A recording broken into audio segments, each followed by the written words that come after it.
ਝੋਨੇ ਦਾ ਸੀਜ਼ਨ ਆਉਣ ਵਾਲਾ ਤੇ ਇੱਕ ਰੌਲਾ ਇਤਕੀ ਵੀ ਪੈਣਾ ਕਿ ਪੰਜਾਬ ਦੇ ਧੂਏ ਨੇ ਦਿੱਲੀ ਦਾ ਜਿਉਣਾ ਮੁਸ਼ਕਲ ਕਰਤਾ। ਇਸ ਵਾਰ ਜਿਹੜੀ ਪ੍ਰੋਬਲਮ ਆ ਇਹ ਪਹਿਲਾਂ ਨਾਲੋਂ ਤੁਹਾਨੂੰ 4 ਗੁਣਾ ਵਿਕਰਾਲ ਰੂਪ ਦੇ ਵਿੱਚ ਦਿਖੂਗੀ। ਸੋ ਤੁਸੀਂ ਦੇਖੋਗੇ ਅੱਗੇ ਜਾ ਕੇ ਵੀ ਇੰਟਰਨੈਟ ਤੇ ਜਾਂ ਟੀਵੀ ਦੇ ਉੱਪਰ ਕਿਵੇਂ ਕਿਸਾਨਾਂ ਨੂੰ ਟਾਰਗੇਟ ਕਰਕੇ ਜਲੀਲ ਕੀਤਾ ਜਾਊਗਾ। ਪਰ ਤੁਸੀਂ ਨਿਰਪੱਖੀ ਗੰਦੇ ਗੰਦੇ ਵਰਡ ਸ਼ੈਤਾਨ ਕਿਸਾਨ ਅੱਗ ਲਈ ਜਾਂਦੇ ਆ, ਕਿਸਾਨ ਮੰਗਤੇ ਹੈ ਨਾ, ਇੱਦਾਂ ਦੇ ਵਰਡ ਯੂਜ਼ ਕਰਦਾ ਜਿਹੜਾ ਆਈਟੀ ਸੈੱਲ। ਸਾਡੇ ਪੰਜਾਬ ਦੀ ਭਾਸ਼ਾ ਨਹੀਂ ਹੈਗੀ ਇਹ। ਇੱਕ ਜਿਨ੍ਹਾਂ ਨੂੰ ਫਨੀ ਭਾਸ਼ਾ ਦੇ ਵਿੱਚ ਭੇਡਾਂ ਕਹਿ ਦਿੰਦੇ ਨੇਗੇ, ਠੀਕ ਹੈ, ਉਹਨਾਂ ਦੀ ਇੱਕ ਮਜਬੂਰੀ ਹੁੰਦੀ ਆ ਵੀ ਉਹ ਅਖਲਾਕੀ ਤੌਰ ਤੇ ਇੰਨੇ ਗੁਲਾਮ ਹੋ ਚੁੱਕੇ ਹੁੰਦੇ ਨੇ ਆਪਦੀ ਸਿਆਸੀ ਪਾਰਟੀ ਔਰ ਸੋਚ ਦੇ ਵੀ ਉਹ ਕਦੇ ਨਹੀਂ ਚਾਹੁੰਦੇ, ਸਵਾਲ ਤਾਂ ਉਹਨਾਂ ਨੇ ਦੂਰ ਆ ਕਰਨਾ ਆਪਦੇ ਮਾਲਕਾਂ ਨੂੰ, ਪਰ ਉਹ ਕਦੇ ਨਹੀਂ ਚਾਹੁੰਦੇ ਵੀ ਮਾਲਕਾਂ ਦੇ ਸਵਾਲ ਉੱਠੇ ਵੀ। ਇੰਨੇ ਹੁਣ ਮਸ਼ੀਨਾਂ ਦਾ ਵੀ ਗੱਲ ਕਰੀ ਗਈ ਸੀ ਵੀ ਇੰਨੀਆਂ ਮਸ਼ੀਨਾਂ ਆਉਣੀਆਂ ਗਈਆਂ ਪੰਜਾਬ ਦੇ ਵਿੱਚ। ਸਾਨੂੰ ਹੋਰ ਤਰੀਕਿਆਂ ਦੀ ਲੋੜ ਆ, ਮਸ਼ੀਨਾਂ ਦੀ ਲੋੜ ਨਹੀਂ। ਮਸ਼ੀਨਾਂ ਨਾਲ ਤਾਂ ਤੁਸੀਂ ਕਾਰਪੋਰੇਟ ਨੂੰ ਵੱਡਾ ਕਰੀ ਜਾਂਦੇ ਹੋ, ਮਸ਼ੀਨਾਂ ਬਣਾਉਣ ਵਾਲਿਆਂ ਨੂੰ ਵੱਡਾ ਕਰੀ ਜਾਂਦੇ ਹੋ, ਆਪਣੇ ਘਰ ਤੁਹਾਡੇ ਟੈਚੀ ਆਈ ਜਾਂਦੇ ਆ। ਮੀਤ ਹੈਰ ਦੇ ਵੀ ਟਵੀਟ ਆਉਂਦੇ ਆ ਹਨਾ, ਹਾਲਾਂਕਿ ਉਹ ਮਿਲਦੇ ਨਹੀਂ ਭਗਵੰਤ ਮਾਨ ਦੇ ਟਵੀਟਾਂ ਦੇ ਨਾਲ, ਉਹਨਾਂ 'ਚ ਅੰਕੜਿਆਂ 'ਚ ਹੀ ਫਰਕ ਹੈ।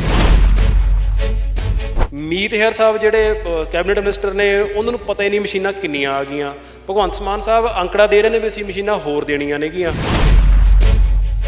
ਹਰ ਇੱਕ ਕਿਸਾਨ ਨੂੰ ਕਹਿ ਰਹੇ ਨੇ ਮਸ਼ੀਨਾਂ ਲਾਓ, ਸਬਸਿਡੀ ਦੇਵਾਂਗੇ। ਉਹ ਯਾਰ ਜਿਹੜੀ ਮਸ਼ੀਨ ਤੁਹਾਡੀ ਸਾਲ ਦੇ ਵਿੱਚ ਗਿਣਤੀ ਤੇ 3 ਦਿਨ ਵਰਤ ਹੋਣੀ ਆ, ਲੱਖ ਰੁਪਏ ਦੀ ਉਹ ਪੈ ਰਹੀ ਆ, ਉਹਦੀ ਪ੍ਰੋਡਕਟਿਵਿਟੀ 2% ਵੀ ਨਹੀਂ। ਤੁਸੀਂ ਉਹ ਕਵਾੜ ਜੇ ਉਸ ਕਿਸਾਨ ਨੂੰ ਜਿਹਦਾ ਪਹਿਲਾਂ ਹੀ ਕਰਜ਼ੇ 'ਚ ਮਰਿਆ ਪਿਆ ਵਾ, ਕਿਉਂ ਉਹਦੇ ਗਲ ਪਾ ਰਹੇ ਹੋ? ਸਸਤਾ ਸੋਲੂਸ਼ਨ ਕਿਉਂ ਨਹੀਂ ਦੇ ਰਹੇ? ਜੇ ਸਾਡੇ ਗੱਲ ਕੋਈ ਜੂੜਾ ਪਿਆ ਹੋਇਆ ਤਾਂ ਹੀ ਲੋਕ ਚੀਕ ਮਾਰ ਰਹੇ ਨੇ। ਜੇ ਸੁਖੀ ਬੈਠੇ ਹੁੰਦੇ, ਹੱਲ ਹੁੰਦਾ, ਫਿਰ ਤੁਹਾਡੇ ਦਰ ਤੇ ਥੋੜ੍ਹਾ ਆਉਣਾ ਸੀ ਲੋਕਾਂ ਨੇ। ਜੇ ਕਿਤੇ ਪੰਜਾਬ ਇੱਕ ਕੰਪਨੀ ਹੁੰਦਾ ਤੇ ਸਾਡੇ ਸੀਐਮ ਸਾਹਿਬ ਨਾ ਹੋ ਕੇ ਇੱਥੋਂ ਦੇ ਸੀਈਓ ਹੁੰਦੇ ਤਾਂ ਸਾਨੂੰ ਹੱਲ ਪੱਕਾ ਮਿਲਣਾ ਸੀ। ਪੀਏਯੂ ਦੇ ਵਿੱਚ ਔਨ ਰਿਕਾਰਡ ਇਹ ਬੋਲ ਕੇ ਆਏ ਨੇ ਕਿ ਕਿਸਾਨੋ ਦੋਸਤੋ ਇਸ ਵਾਰ ਸਾਡਾ ਸਾਥ ਦੇ ਦਿਓ, ਅਗਲੇ ਸਾਲ ਤੋਂ ਅਸੀਂ ਪਰਾਲੀ ਦਾ ਹੱਲ ਕਰ ਦਿਆਂਗੇ। ਜੇ ਤੁਹਾਨੂੰ ਇਸ ਸਾਲ ਅਸੀਂ ਵੀ ਬਚਾਉਣਾ ਵਾ, ਫਿਰ ਅਗਲੇ ਸਾਲ ਤੁਸੀਂ ਕਿਉਂ ਹੱਲ ਕਰਨਾ ਬਈ? ਹੋਰ ਕਿਉਂ ਮਿਹਨਤ ਕਰਨੀ ਹੈ? ਜਿਹੜਾ ਹੱਲ ਅਸੀਂ ਇਸ ਵਾਰ ਕਰ ਲਾਂਗੇ, ਜਿਹੜਾ ਸਾਥ ਅਸੀਂ ਇਸ ਵਾਰ ਦੇ ਲਵਾਂਗੇ, ਉਹ ਅਗਲੀ ਵਾਰ ਵੀ ਹੋ ਜੂ। ਸਰਕਾਰ 'ਚ ਹੋ ਕੇ ਤੁਹਾਡੇ ਕੋਲ ਕੀ ਨਹੀਂ ਹੈ? ਤੁਹਾਡੇ ਕੋਲ ਬੁੱਧੀਜੀਵੀ ਨੇ, ਤੁਹਾਡੇ ਕੋਲ ਯੂਨੀਵਰਸਿਟੀਜ਼ ਨੇ, ਤੁਹਾਡੇ ਕੋਲ ਤੁਸੀਂ ਫੋਰਨ ਜਾ ਕੇ ਟੂਰ ਤੇ ਲਾ ਕੇ ਆ ਜਾਂਦੇ ਹੋ, ਮੈਨੂੰ ਨਹੀਂ ਪਤਾ ਕੀ ਸਿੱਖ ਕੇ ਆਉਂਦੇ ਹੋ, ਰਾਈਟ? ਤੇ ਉੱਥੋਂ ਤੁਸੀਂ ਲੈ ਕੇ ਕੀ ਆਉਂਦੇ ਹੋ? ਸੰਜੀਦਾ ਹੋ ਕੇ ਸਰਕਾਰ ਨੂੰ ਹੱਲ ਵੀ ਕੱਢਣੇ ਚਾਹੀਦੇ ਆ, ਬਹੁਤ ਜ਼ਰੂਰੀ ਆ। ਨਹੀਂ ਫਿਰ ਯਾਰ ਰੌਲਾ ਪਾਉਣ ਦਾ ਕੀ ਫਾਇਦਾ? ਜੇ ਆਪਾਂ ਇਸ ਧਰਤੀ ਨੂੰ ਬਚਾਉਣਾ, ਫਿਰ ਪੁੱਤ ਬਣ ਕੇ ਵਿਚਰ ਗਏ ਇਹਦੇ। ਤੁਸੀਂ ਜੁੜੇ ਹੋ ਅੱਖਰ ਦੇ ਨਾਲ ਤੇ ਮੈਂ ਹਾਂ ਨਵਰੀਤ ਸਿਵੀਆ। ਝੋਨੇ ਦਾ ਸੀਜ਼ਨ ਆਉਣ ਵਾਲਾ ਤੇ ਇੱਕ ਰੌਲਾ ਇਤਕੀ ਵੀ ਪੈਣਾ ਕਿ ਪੰਜਾਬ ਦੇ ਧੂਏ ਨੇ ਦਿੱਲੀ ਦਾ ਜਿਉਣਾ ਮੁਸ਼ਕਲ ਕਰਤਾ। ਪਰ ਇਹ ਪੰਜਾਬੀਆਂ ਨੂੰ ਵੀ ਤਾਂ ਨੁਕਸਾਨ ਪਹੁੰਚਾਉਂਦਾ, ਇਸ ਗੱਲ ਤੋਂ ਵੀ ਨਹੀਂ ਪਰੇ ਹੋਇਆ ਜਾ ਸਕਦਾ। ਕੀ ਹੱਲ ਕਿਸਾਨ ਕੋਲੇ ਆ ਜਾਂ ਸਰਕਾਰ ਕੋਲੇ ਆ ਜਾਂ ਦੋਨਾਂ ਕੋਲੇ ਮਿਲ ਕੇ ਆ? ਤੇ ਕਿਹੜੀ ਧਿਰ ਸੰਜੀਦਾ ਹੈਗੀ ਆ, ਕਿਹੜੀ ਧਿਰ ਯਾਰ ਦਿਲੋਂ ਕੋਸ਼ਿਸ਼ ਕਰਦੀ ਆ ਵੀ ਇਹਦਾ ਕੋਈ ਹੱਲ ਹੋ ਜੇ? ਮੇਰੇ ਨਾਲ ਉਹ ਟੀਮ ਆ ਜਿਹਨੇ ਪੰਜਾਬ ਦੇ ਵਿੱਚ ਨੈਰੇਟਿਵ ਸੈੱਟ, ਅੱਜ ਕੱਲ੍ਹ ਦੁਨੀਆ ਨੂੰ ਨੈਰੇਟਿਵ ਚਲਾਉਂਦੇ ਆ। ਜੇ ਨਹੀਂ ਪਤਾ ਨੈਰੇਟਿਵ ਕੀ ਹੁੰਦਾ ਭਾਈ, ਇਹਦੇ ਬਾਰੇ ਪੜ੍ਹੋ ਜ਼ਰੂਰ, ਕਿਉਂਕਿ ਦੁਨੀਆ ਅੱਜ ਕੱਲ੍ਹ ਨੈਰੇਟਿਵ ਦੀ ਖੇਡ ਰਹਿ ਗਈ ਆ। ਇਹਨਾਂ ਨੇ ਕਿਸਾਨਾਂ ਦੇ ਹੱਕ ਦੇ ਵਿੱਚ ਹਮੇਸ਼ਾ ਇਸ ਟੀਮ ਨੇ ਆਵਾਜ਼ ਚੱਕੀ ਆ। ਮੈਂ ਪਰੇ ਹਟ ਜਾਣਾ ਤਾਂ ਕਿ ਤੁਸੀਂ ਭਾਈ ਤਿੰਨਾਂ ਨੂੰ ਦੇਖ ਲਓ। ਤੇ ਇਹਨਾਂ ਨੇ ਹਮੇਸ਼ਾ ਕਿਸਾਨੀ ਦੇ ਹੱਕ 'ਚ ਆਵਾਜ਼ ਚੱਕੀ ਸੀ, ਖਾਸ ਤੌਰ ਤੇ ਕਿਸਾਨੀ ਅੰਦੋਲਨ ਵੇਲੇ। ਟਵਿੱਟਰ ਦੇ ਉੱਤੇ ਜਿਹਤੇ ਪੰਜਾਬੀ ਆਉਣਾ ਹੀ ਪਸੰਦ ਨਹੀਂ ਕਰਦੇ, ਉਹਨਾਂ ਨੂੰ ਬੋਰਿੰਗ ਲੱਗਦਾ ਹੈਗਾ। ਘੱਟ ਆ ਪੰਜਾਬੀ ਟਵਿੱਟਰ ਦੇ ਉੱਤੇ, ਨਹੀਂ ਹੁਣ ਤਾਂ ਵਾਧੂ ਨੇਗੇ, ਵਾਧੂ ਆ ਗਏ ਹੈ ਨਾ। ਤਾਂ ਇਹ ਟਰੈਕਟਰ 2 ਟਵਿੱਟਰ ਵਾਲੀ ਟੀਮ ਆ। ਭਵਜੀਤ ਵੀਰੇ, ਸਭ ਤੋਂ ਪਹਿਲਾਂ ਮੈਂ ਤੁਹਾਨੂੰ ਸਵਾਲ ਕਰੂੰਗਾ, ਦਿੱਕਤ ਐਤਕੀ ਕੋਈ ਵੱਖਰੇ ਮਤਲਬ ਹੱਲ ਵੱਲ ਵੱਧ ਰਹੀ ਆ ਜਾਂ ਫਿਰ ਦਿੱਕਤ ਐਤਕੀ ਵੀ ਫਿਰ ਝੋਨੇ ਵੇਲੇ ਉਹੀ ਸੂਰਜ ਢਕਿਆ ਜਾਊਗਾ? ਮਤਲਬ ਆਪਾਂ ਤਾਂ ਕਹਾਣੀਆਂ 'ਚ ਸੁਣਿਆ ਹੁੰਦਾ ਸੀ ਵੀ ਕਿਸੇ ਯੋਧੇ ਦੇ ਤੀਰ ਸੂਰਜ ਨੂੰ ਢੱਕ ਦਿੰਦੇ ਸੀ, ਜਾਂ ਉਹੀ ਪੰਜਾਬ ਦੇ ਵਿੱਚ ਦੁਬਾਰੇ ਹੋਊਗਾ?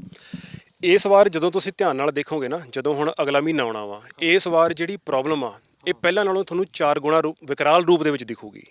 ਕਿਉਂਕਿ ਇਹਦਾ ਕਾਰਨ ਕੀ ਹੋਇਆ ਵੀ ਜਦੋਂ ਝੋਨਾ ਬੀਜਣ ਦਾ ਟਾਈਮ ਸੀ, ਜਦੋਂ ਪਾਣੀ, ਆਪਾਂ ਇੱਕ ਨੈਰੇਟਿਵ ਚੱਲਦਾ ਸੀ ਵੀ ਝੋਨਾ ਲੇਟ ਬੀਜਿਆ ਜਾਵੇ ਤਾਂ ਕਿ ਪਾਣੀ ਬਚੇ, ਉਹ ਪ੍ਰੋਬਲਮ ਕਰਕੇ ਜਿਹੜੀ ਇਹਦੀ ਬਿਜਾਈ ਲੇਟ ਕੀਤੀ ਗਈ ਆ। ਹੁਣ ਜਦੋਂ ਇਹ ਸਿਆਲ ਦੇ ਵਿੱਚ ਸਕਿਪ ਹੋ ਗਈ ਤਾਂ ਕੁਛ ਚੀਜ਼ਾਂ ਹੁੰਦੀਆਂ ਨੇ, ਨਮੀ ਵੱਧ ਗਈ, ਹਵਾ ਦਾ ਟੈਂਪਰੇਚਰ ਘਟ ਗਿਆ, ਉਹਦੇ ਨਾਲ ਧੂੰਆਂ ਥੱਲੇ ਰਹਿ ਗਿਆ।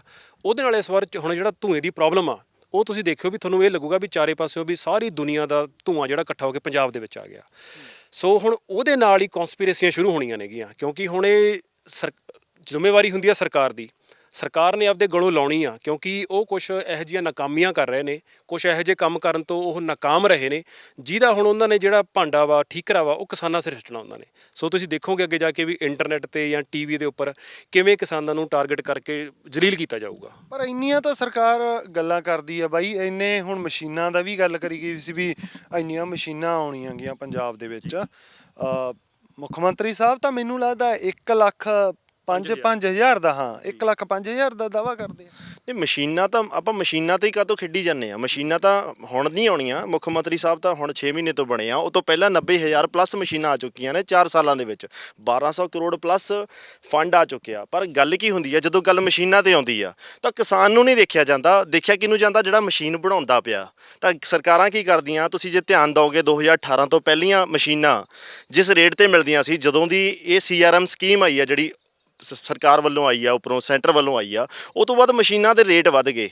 ਜਿਹੜੇ ਪੁਰਾਣੀਆਂ ਪਿਛਲੀਆਂ ਸਰਕਾਰਾਂ ਵੀ ਗਈਆਂ ਨੇ, ਉਹਨਾਂ ਦੇ ਮੰਤਰੀਆਂ ਨੇ, ਉਹਨਾਂ ਦੇ MLA ਨੇ ਦਬ ਕੇ ਖਾਧੀਆਂ ਮਸ਼ੀਨਾਂ 3-3 4-4 ਗੁਣਾ ਰੇਟ ਕਰਕੇ।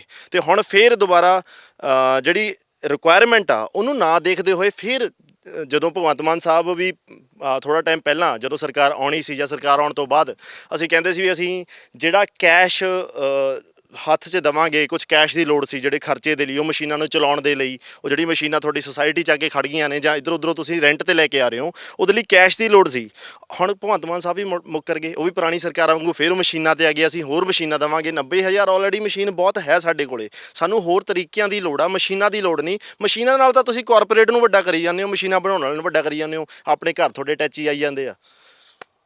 ਨਹੀਂ ਤਾਂ ਪਰ ਫਿਰ ਸਰਕਾਰ ਇੰਨੀ ਕੌਨਫੀਡੈਂਟ ਕਿਉਂ ਆ ਇਸ ਗੱਲ ਨੂੰ ਲੈ ਕੇ ਵੀ ਅਸੀਂ ਹੱਲ ਕਰ ਲਾਂਗੇ? ਮੀਤ ਹੈਰ ਦੇ ਵੀ ਟਵੀਟ ਆਉਂਦੇ ਆ, ਹਨਾ, ਹਾਲਾਂਕਿ ਉਹ ਮਿਲਦੇ ਨਹੀਂ ਭਗਵੰਤ ਮਾਨ ਦੇ ਟਵੀਟਾਂ ਦੇ ਨਾਲ, ਉਹਨਾਂ 'ਚ ਅੰਕੜਿਆਂ 'ਚ ਹੀ ਫਰਕ ਆਈ ਜਾਂਦਾ।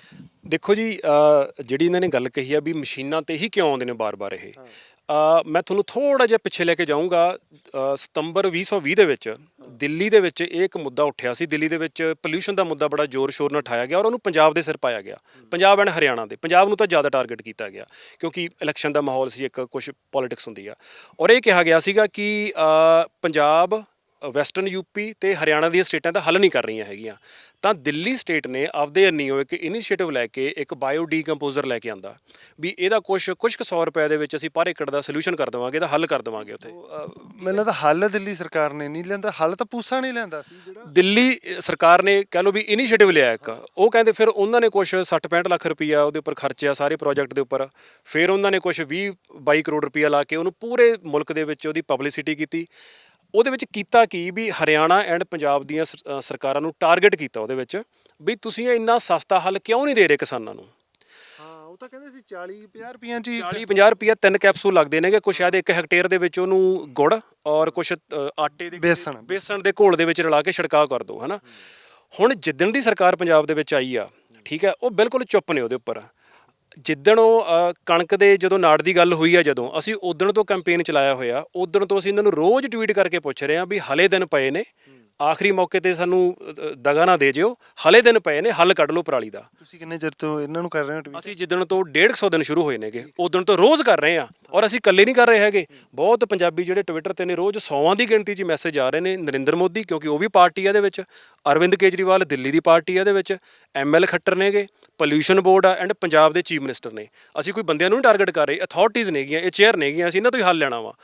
ਪਰ ਹੈਰਾਨੀ ਵਾਲੀ ਗੱਲ ਇਹ ਆ, ਜਿਵੇਂ ਰਾਜ ਨੇ ਗੱਲ ਕਹੀ ਆ, ਕੋਈ ਉਹ ਬਾਇਓ ਡੀਕੰਪੋਜ਼ਰ ਦੀ ਗੱਲ ਨਹੀਂ ਕਰ ਰਿਹਾ ਪੰਜਾਬ ਦੇ ਵਿੱਚ, ਕਿਉਂਕਿ ਸਾਨੂੰ ਰਿਐਲਿਟੀ ਇਹ ਪਤਾ ਵਾ ਉਹਦੇ ਵਿੱਚ ਵੀ ਉਹ ਪੰਜਾਬ ਦੇ ਵਿੱਚ ਟੈਸਟਾਂ ਦੇ ਵਿੱਚ ਵੀ ਫੇਲ ਹੋਇਆ। ਔਰ ਇਹ ਨਿਊਜ਼ਪੇਪਰਾਂ ਦੀ ਖਬਰ ਆ, ਦਿੱਲੀ ਦੇ ਵਿੱਚ ਕਿਸਾਨ ਉਹਨੂੰ ਛੱਡ ਰਹੇ ਨੇਗੇ। ਕਿਉਂਕਿ ਮੈਂ ਤੁਹਾਨੂੰ ਇੱਕ ਹੋਰ ਦੇ ਦੇਣਾ, ਮੈਂ ਖੇਤੀਬਾੜੀ ਵਿਭਾਗ ਕੋਲੇ ਗਿਆ ਸੀ। ਖੇਤੀਬਾੜੀ ਵਿਭਾਗ ਦੇ ਅਫਸਰਾਂ ਨੇ ਮੈਨੂੰ ਆਫ ਦੀ ਰਿਕਾਰਡ ਇਹ ਗੱਲ ਕਹੀ ਆ, ਮੈਂ ਪੂਰੀ ਜ਼ਿੰਮੇਵਾਰੀ ਨਾਲ ਕਹਿਣਾ ਕਿ ਇਹਨੂੰ ਨਾ ਵਰਤੋ, ਕੋਈ ਬੜਾ ਫਾਇਦਾ। ਇਹ ਔਨ ਰਿਕਾਰਡ ਪੇਪਰਾਂ ਦੇ ਵਿੱਚ ਪਿਆ ਜੀ। ਕੈਪਟਨ ਸਰਕਾਰ ਸੀ ਉਸ ਟਾਈਮ, ਉਹਨਾਂ ਨੇ PIU ਨੂੰ ਕਿਹਾ ਵੀ ਤੁਸੀਂ ਟ੍ਰਾਇਲ ਕਰੋ, ਕੁਝ 3000 ਜਾਂ 5000 ਏਕੜ ਦੇ ਉੱਪਰ ਇਹਦਾ ਟ੍ਰਾਇਲ ਹੋਇਆ। ਤਾਂ ਇਹ ਪੰਜਾਬ ਦੇ ਉਸ ਟਾਈਮ ਜਿਹੜੇ ਖੇਤੀਬਾੜੀ ਐਕਸਪਰਟ ਸੀ, ਉਹਨਾਂ ਨੇ ਕਿਹਾ ਵੀ ਪੰਜਾਬ ਦੇ ਮਾਹੌਲ ਔਰ ਜਿੰਨਾ ਕੁ ਟਾਈਮ ਕਿਸਾਨਾਂ ਨੂੰ ਮਿਲਦਾ ਇੱਥੇ, ਵੀ ਝੋਨਾ ਵੱਢ ਲਿਆ ਤੇ ਹੁਣ ਕਣਕ ਲਾਉਣ ਦਾ ਟਾਈਮ ਆ, ਬਾਈ ਇਹਦੇ ਉੱਪਰ ਗੱਲ ਕਰਨੀ ਬਹੁਤ ਜ਼ਰੂਰੀ ਆ ਟਾਈਮ ਦੇ ਉੱਪਰ। ਇਹ ਵੀ ਜਿੰਨਾ ਪੰਜਾਬ ਦੇ ਕਿਸਾਨਾਂ ਨੂੰ ਟਾਈਮ ਮਿਲਦਾ, ਉਹਦੇ ਵਿੱਚ ਇਹ ਇੰਨਾ ਇਫੈਕਟਿਵ ਨਹੀਂ ਹੈਗਾ ਵੀ ਇਹਨੂੰ ਇਹ ਗਾਲ ਦੇਵੇ। ਇਹ ਹੁਣ ਮੈਂ ਥੋੜ੍ਹੀ ਜਿਹੀ ਟਾਈਮ ਦੇ ਉੱਪਰ ਗੱਲ ਕਰਨੀ ਕਿਉਂ ਜ਼ਰੂਰੀ ਆ। ਅੱਜ ਤੋਂ ਇਹ ਜਿਹੜਾ ਰੌਲਾ ਪੈਣ ਲੱਗਿਆ, ਇਹ 5-6 ਸਾਲ 10 ਸਾਲ ਪਹਿਲਾਂ ਤਾਂ ਥੋੜ੍ਹਾ ਜਿਹਾ ਇਹ ਨੈਰੇਟਿਵ ਦੇ ਵਿੱਚ ਗੱਲਾਂ ਦੇ ਵਿੱਚ ਆਇਆ। ਇਹ ਝੋਨਾ ਲੱਗਣਾ ਜਿਹੜਾ ਪੀਕ ਤੇ ਸੀ ਪੰਜਾਬ ਦੇ ਵਿੱਚ, ਉਹ ਸਨ 2000 2001 ਦੇ ਨੇੜੇ ਤੇ ਟੌਪ ਤੇ ਪਹੁੰਚ ਚੁੱਕਿਆ ਸੀ। ਗੱਲ ਕੀ ਸੀ ਵੀ ਉਦੋਂ ਝੋਨਾ ਲੱਗ ਜਾਂਦਾ ਸੀ ਮਈ ਮਹੀਨੇ ਦੇ ਵਿੱਚ। ਹਾਲਾਂਕਿ ਪਾਣੀ ਦੀ ਉਹਦੇ ਨਾਲ ਦੁਰਵਰਤੋਂ ਹੁੰਦੀ ਸੀ, ਵੇਸਟੇਜ ਹੁੰਦੀ ਸੀ, ਪਰ ਸਮੇਂ ਦੀਆਂ ਸਰਕਾਰਾਂ ਨੇ ਉਹ ਟਾਈਮ ਨੂੰ ਥੋੜਾ ਥੋੜਾ ਸਰਕਾ ਕੇ ਪਿੱਛੇ ਕਰਨਾ ਸ਼ੁਰੂ ਕਰ ਦਿੱਤਾ। ਝੋਨੇ ਦੀਆਂ ਦੋ ਪ੍ਰੋਬਲਮਾਂ ਨੇਗੀਆਂ, ਇਹ ਲਾਉਣ ਵੇਲੇ ਵੀ ਖਰਾਬੀ ਕਰਦਾ, ਇਹ ਵੱਢਣ ਵੇਲੇ ਵੀ ਖਰਾਬੀ ਕਰਦਾ ਵਾ। ਲਾਉਣ ਵੇਲੇ ਦੀ ਖਰਾਬੀ ਨੂੰ ਘਟਾਉਣ ਦੀ ਖਾਤਰ ਇਹਨਾਂ ਨੇ ਉਹਦਾ ਟਾਈਮ ਪਿੱਛੇ ਕਰਨਾ ਸ਼ੁਰੂ ਕਰਤਾ। ਚੰਗੀ ਗੱਲ ਆ ਇਹ, ਮਾੜੀ ਗੱਲ ਨਹੀਂ, ਪੰਜਾਬ ਦਾ ਪਾਣੀ ਬਚਣਾ ਸ਼ੁਰੂ ਹੋਇਆ। ਪਰ ਜਿਹੜੀ ਉਹਦੇ ਨਾਲ ਇੱਕ ਪ੍ਰੋਬਲਮ ਵਧਣੀ ਸੀਗੀ, ਜਿਹੜੀ ਕੱਟਣ ਵੇਲੇ ਵਾਲੀ, ਉਹਦਾ ਰੂਪ ਹੋਰ ਵਿਕਰਾਲ ਹੁੰਦਾ ਗਿਆ। ਉਹਦੇ ਨਹੀਂ ਕਿਸੇ ਨੇ ਧਿਆਨ ਨਹੀਂ ਦਿੱਤਾ। ਕਿਤੇ ਤਾਂ ਝੋਨਾ ਆ ਕੇ ਸਤੰਬਰ ਦੇ ਜਿਹੜਾ ਗਰਮੈਸ਼ ਵਾਲਾ ਮਾਹੌਲ ਹੁੰਦਾ ਉਦੋਂ ਪੱਕਦਾ, ਉਹਨੂੰ ਵਾਢੀ ਹੁੰਦੀ ਆ, ਉਹ 'ਚ ਨਮੀ ਘੱਟ ਹੁੰਦੀ ਆ, ਪਰਾਲੀ ਨੂੰ ਕਟਰ ਲੱਗਦਾ, ਉਹਦੀ ਨਮੀ ਉੱਡਦੀ ਆ, ਉਹਨੂੰ ਅੱਗ ਲੱਗਦੀ ਆ, ਮਾਹੌਲ ਗਰਮੈਸ਼ ਦੇ ਵਿੱਚ ਹੁੰਦਾ ਔਰ ਧੂੰਆਂ ਬਿਨਾਂ ਪੋਲਿਊਸ਼ਨ ਤੋਂ ਉੱਡ ਜਾਂਦਾ ਉੱਪਰ।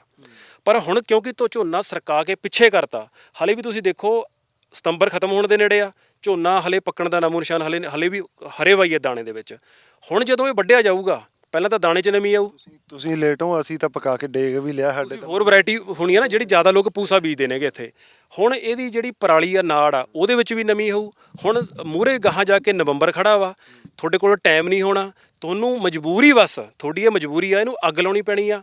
ਠੰਡ ਦਾ ਮੌਸਮ ਆ ਗਿਆ, ਠੰਡੀ ਹਵਾ ਚੱਲਣੀ ਆ, ਉਹਨੇ ਧੂਏ ਨੂੰ ਥੱਲੇ ਦਬਾ ਲੈਣਾ ਵਾ ਔਰ ਉਨਾ ਕੀ ਧੂਆਂ ਸਨ 2000 ਜਿੰਨਾ ਇਸ ਵਾਰ ਇਹ ਲੱਗੂਗਾ ਵੀ ਬਹੁਤ ਜ਼ਿਆਦਾ ਅੱਗ ਲੱਗੀ ਹੋਈ ਆ। ਪਰ ਵੀਰੇ ਇਹ ਤਾਂ ਤੁਸੀਂ ਮੈਨੂੰ ਦੱਸ ਰਹੇ ਹੋ, ਸਰਕਾਰ ਨੂੰ ਤੁਸੀਂ ਟਵਿੱਟਰਾਂ ਦੇ ਵਿੱਚ ਇਹ ਗੱਲ ਕਹੀ ਵੀ ਯਾਰ ਆਏ ਆਪਾਂ ਜੇ ਇਸ ਢੰਗ ਨਾਲ ਤਾਂ ਸਮੱਸਿਆ ਵਧੂਗੀ। ਅਸੀਂ ਸਰਕਾਰ ਨੂੰ ਪਹਿਲਾਂ ਤਾਂ ਇਹ ਬੜੇ ਇੱਕ ਆਮ ਤਰੀਕੇ ਨਾਲ ਕਹਿ ਰਿਹਾ ਵੀ ਹੱਲ ਕੱਢੋ ਇਹਦਾ। ਫਿਰ ਦੂਜੀ ਗੱਲ, ਅਸੀਂ ਉਹਨਾਂ ਨੂੰ ਸਵਾਲ ਪੁੱਛ ਰਹੇ ਵੀ ਪਹਿਲਾਂ ਤੁਸੀਂ ਦੱਸੋ ਤਾਂ ਸਹੀ ਵੀ ਬਾਇਓਡੀਗ੍ਰੇਡ ਜਿਹੜਾ ਪੂਸੇ ਵਾਲਾ, ਉਹਦੀ ਗੱਲ ਕਿਉਂ ਨਹੀਂ ਕਰ ਰਹੇ? ਇੰਨਾ ਸਸਤਾ ਸੋਲੂਸ਼ਨ ਤੁਸੀਂ ਘੁੰਮ ਕੇ ਮਸ਼ੀਨ ਵਾਲੇ ਪਾਸੇ ਕਿਉਂ ਜਾ ਰਹੇ ਹੋ? ਗੱਲ ਉਹ ਆ ਇੰਟੈਂਟ ਦੀ, ਜਿਹੜੀ ਰਾਜ ਨੇ ਗੱਲ ਕੀਤੀ ਆ। ਗੱਲ ਤੁਸੀਂ ਸੋਲੂਸ਼ਨ ਦੀ ਨਹੀਂ ਕਰ ਰਹੇ, ਤੁਸੀਂ ਹਰ ਗੱਲ ਦੇ ਨਾਲ ਅਸੀਂ ਮਸ਼ੀਨਾਂ ਦੇਵਾਂਗੇ। ਕਦੇ ਨਹੀਂ ਰਿਪਲਾਈ ਆਇਆ ਉਹਨਾਂ ਦਾ, ਉਹਨਾਂ ਨੇ ਰਿਪਲਾਈ ਕਰਨਾ ਵੀ ਨਹੀਂ। ਈਵਨ ਕਿ ਕੱਲ ਮੀਤ ਹੇਰ ਉਹਨਾਂ ਨੇ ਜਿਹੜੀ ਆਪਾਂ ਮਸ਼ੀਨਾਂ ਦੀ ਗਿਣਤੀ ਦੀ ਗੱਲ ਕੀਤੀ ਆ, ਉਹ ਕਹਿੰਦੇ ਜੀ 90,000 ਮਸ਼ੀਨਾਂ ਦੇਤੀਆਂ। ਭਗਵੰਤ ਮਾਨ ਹੁਣੀ 2 ਹਫ਼ਤੇ ਪਹਿਲਾਂ ਕਹਿੰਦੇ ਜੀ ਅਸੀਂ 1,05,000 ਮਸ਼ੀਨਾਂ ਦੇਵਾਂਗੇ। ਇਹ ਕਬਾੜ ਪੰਜਾਬ ਦੇ ਵਿੱਚ ਖੜਾ ਕਿੱਥੇ ਆ? ਤੁਸੀਂ ਸੁਸਾਇਟੀਆਂ ਦੇ ਵਿੱਚ ਚਲੇ ਜਾਓ, ਤੁਹਾਨੂੰ ਉੱਥੇ ਮਸ਼ੀਨ ਨਹੀਂ ਲੱਭਣੀ ਹੈਗੀ। ਕਿਸੇ ਨੇ ਆਪ ਇਨੀਸ਼ੀਏਟਿਵ ਲੈ ਕੇ ਲੈ ਲਿਆ ਹੋਵੇ, ਠੀਕ ਆ। ਇਹਨਾਂ ਦਾ ਏਜੰਡਾ ਕੀ ਆ? ਹਰ ਇੱਕ ਕਿਸਾਨ ਨੂੰ ਕਹਿ ਰਹੇ ਨੇ ਮਸ਼ੀਨਾਂ ਲਾਓ, ਸਬਸਿਡੀ ਦੇਵਾਂਗੇ। ਉਹ ਯਾਰ ਜਿਹੜੀ ਮਸ਼ੀਨ ਤੁਹਾਡੀ ਸਾਲ ਦੇ ਵਿੱਚ ਗਿਣਤੀ ਦੇ 3 ਦਿਨ ਵਰਤ ਹੋਣੀ ਆ, ਲੱਖ ਰੁਪਏ ਦੀ ਉਹ ਪੈ ਰਹੀ ਆ, ਉਹਦੀ ਪ੍ਰੋਡਕਟਿਵਿਟੀ 2% ਵੀ ਨਹੀਂ। ਤੁਸੀਂ ਉਹ ਕਬਾੜ ਜੇ ਉਸ ਕਿਸਾਨ ਨੂੰ ਜਿਹਦਾ ਪਹਿਲਾਂ ਹੀ ਕਰਜ਼ੇ 'ਚ ਮਰਿਆ ਪਿਆ ਵਾ, ਕਿਉਂ ਉਹਦੇ ਗਲ ਪਾ ਰਹੇ ਹੋ? ਸਸਤਾ ਸੋਲੂਸ਼ਨ ਕਿਉਂ ਨਹੀਂ ਦੇ ਰਹੇ? ਮੈਂ ਬਾਰ-ਬਾਰ ਸਸਤੇ ਤੇ ਆ ਰਿਹਾ ਕਿਉਂਕਿ ਇਹਨਾਂ ਨੂੰ ਪਤਾ ਸੀਗਾ ਵੀ ਇਹ ਸਾਡੀ ਜਿਹੜੀ ਅਸੀਂ ਸਟੱਡੀ ਕੀਤੀ ਹੋਈ ਆ, ਇਹ ਕੰਮ ਦੀ ਨਹੀਂ ਹੈਗੀ। ਸਿਰਫ ਅਸੀਂ ਪੋਲਿਟਿਕਸ ਦੀ ਖਾਤਰ ਕਰ ਰਹੇ ਹਾਂ ਕੰਮ ਇਹ। ਮੈਂ ਤੁਹਾਡੇ ਕੋਲੇ ਵੀ ਆਉਣਾ, ਪਰ ਮੈਂ ਇੱਕ ਸਵਾਲ ਬਾਈ ਨੂੰ ਕਰ ਲਾਂ। 2500 ਰੁਪਏ ਦੀ ਬਹੁਤ ਗੱਲ ਹੁੰਦੀ ਆ ਕਿ 2500 ਰੁਪਿਆ ਕਿਸਾਨ ਦੇ ਖਾਤੇ 'ਚ ਪੈ ਜਾਊਗਾ। ਪਹਿਲੀਆਂ ਸਰਕਾਰਾਂ ਵੀ ਗੱਲ ਕਰਦੀਆਂ ਰਹੀਆਂ, ਜਦੋਂ ਇਹ ਵਿਰੋਧੀ ਧਿਰ 'ਚ ਸੀ ਉਦੋਂ ਕਹਿੰਦੇ ਸੀ ਵੀ ਕਿਉਂ ਵਾਅਦਾ ਖਿਲਾਫੀ ਕਰੀ ਜਾਂਦੇ ਹੋ, ਤੁਸੀਂ ਤਾਂ ਕਿਸਾਨੀ ਦੇ ਦੁਸ਼ਮਣ ਹੋ, 2500 ਰੁਪਏ ਖਾਤੇ 'ਚ ਪਾਓ, ਹਨਾ। ਹੁਣ ਆਪ ਆ ਗਿਆ ਆ ਬਾਈ, ਆ ਵੀ ਮਸ਼ੀਨਾਂ ਦੀ ਗਏ। 2500 ਦੇਣਾ ਮੈਨੂੰ ਨਹੀਂ ਲੱਗਦਾ ਬਹੁਤੀ ਵੱਡੀ ਗੱਲ ਨਹੀਂ ਹੈਗੀ। 2500 ਦੇਣਾ ਕੋਈ ਬਹੁਤੀ ਵੱਡੀ ਗੱਲ ਨਹੀਂ ਕਿਸੇ ਵੀ ਕਿਸਾਨ ਨੂੰ ਲੈ ਕੇ। ਪਰ ਗੱਲ ਉਹੀ ਆ ਜਾਂਦੀ ਹੈ ਕਿ ਜਦੋਂ ਤੁਹਾਡੀ ਨੀਤ ਹੀ ਖਰਾਬ ਆ, ਜਦੋਂ ਤੁਸੀਂ ਦਿਖਾਉਂਦੇ, ਜਦੋਂ ਤੁਸੀਂ ਆਪੋਜੀਸ਼ਨ 'ਚ ਬੈਠੇ ਹੋ ਤਾਂ ਤੁਸੀਂ ਨਾਲ ਬਹਿੰਦੇ ਹੋ ਕਿਸਾਨਾਂ ਦੇ, ਤਾਂ ਜਦੋਂ ਤੁਸੀਂ ਸਰਕਾਰ 'ਚ ਆਉਂਦੇ ਸਾਰੀ ਕਿਸਾਨਾਂ ਨੂੰ ਆਪਣੀ ਆਪੋਜੀਸ਼ਨ ਹੀ ਮੰਨ ਲੈਂਦੇ ਹੋ ਕਿ ਇਹ ਤਾਂ ਬਸ ਖਤਮ ਹੀ ਨੇ, ਤੁਸੀਂ ਉਹਨਾਂ ਨਾਲ ਹੀ ਹੋ, ਕਾਰਪੋਰੇਟ ਦੇ ਨਾਲ ਹੀ ਹੋ, ਤੁਸੀਂ ਦਿਖਾਵਾ ਕਰ ਰਹੇ ਹੋ, ਤੁਸੀਂ ਕਿਸਾਨ ਦੇ ਨਾਲ ਹੋ। ਇਸ ਕਰਕੇ 2500 ਵਾਲਾ ਜਦੋਂ ਕਾਰਪੋਰੇਟ ਤੁਹਾਡੇ ਤੇ ਪ੍ਰੈਸ਼ਰ ਪਾਉਂਦਾ, ਤੁਹਾਨੂੰ 4 ਨੋਟ ਦਿੰਦੇ ਆ ਜਾਂ ਦਿੰਦਾ ਵੀ ਚੱਲ ਇੱਥੋਂ ਦੇ ਪੈਸੇ ਨਾਲ ਉੱਥੋਂ ਦਾ ਇਲੈਕਸ਼ਨ ਲੜ ਲਾਂਗੇ, ਇੱਥੋਂ ਦੇ ਪੈਸੇ ਨਾਲ ਉੱਥੋਂ ਦਾ ਇਲੈਕਸ਼ਨ ਲੜ ਲਾਂਗੇ, ਫਿਰ ਲੱਗਦਾ ਯਾਰ ਕਿਸਾਨ ਨੂੰ ਕਾਹਤੋਂ ਦੇਣਾ, ਉੱਧਰ ਦਈਏ ਜਿੱਥੋਂ ਆਉਣਾ ਵੀ ਆ। ਆਹ 2500 ਦਾ ਪੰਗਾ ਸਾਰਾ।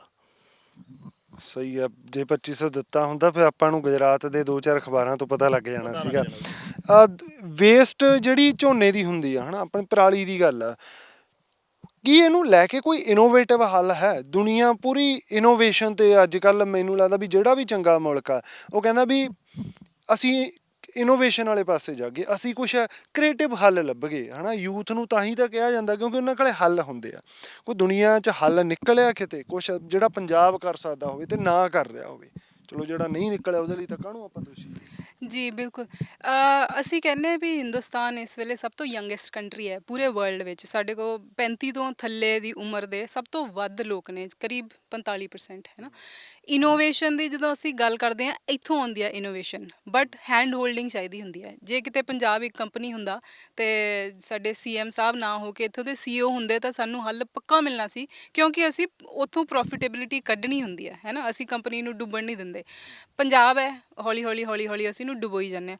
ਪੂਰੀ ਦੁਨੀਆ ਦੇ ਵਿੱਚ ਹੁਣ ਜੇ ਤੁਸੀਂ ਦੇਖੋ ਤਾਂ ਗ੍ਰੀਨ ਕੈਮੀਕਲਸ ਨੇ, ਫਰਟੀਲਾਈਜ਼ਰਸ ਇਹ ਵੀ ਤਰਾਸਦੀ ਆ ਸਾਡੀ ਕਿ ਬਹੁਤ ਸਾਰੇ ਫਰਟੀਲਾਈਜ਼ਰਸ ਜਿਹੜੇ ਬਾਹਰਲੀ ਕੰਟਰੀ 'ਚ ਬੈਨ ਨੇ ਅਸੀਂ ਇੱਥੇ ਲਾਈ ਜਾਂਦੇ ਆ। ਤਾਂ ਹਜੇ ਰੈੱਡ ਲੇਬਲ ਲਾ ਕੇ ਆ ਕੇ ਸਪਰੇਹਾਂ ਚੱਲੀ ਜਾਂਦੀ ਜੀ ਜੀ ਜੀ।